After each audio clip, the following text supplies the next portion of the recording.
nos maîtres, ceux que nous désignons comme des maîtres, sont par définition des personnages qui ont réussi à dominer leur ego, leur personnalité.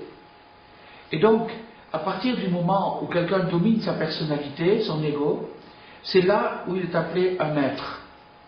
À partir du moment où il a dominé son ego, sa personnalité, son interprétation va être fidèle. Elle restera personnelle, parce que c'est un être humain, il a ses tendances, il a sa personnalité, il a son caractère.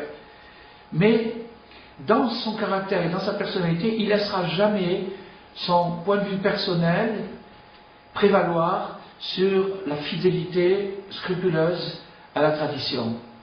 À partir de ce moment, on aura une interprétation fidèle. Et l'interprétation fidèle est aussi nécessaire, sinon plus, que le texte lui-même. Donc ça, c'est le principe de ce qui s'appelle la Kabbalah, le fait de la tradition, la transmission plutôt.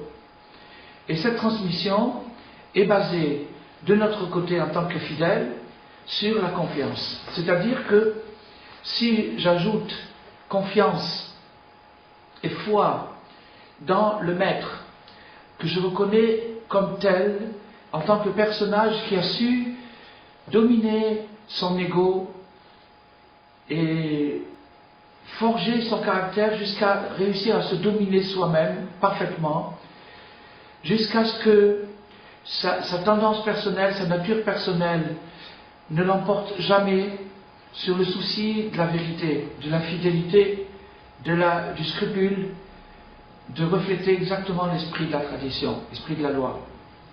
Alors à ce moment-là, je lui fais confiance. Donc moi, en tant que fidèle, mon rôle c'est de faire confiance au maître.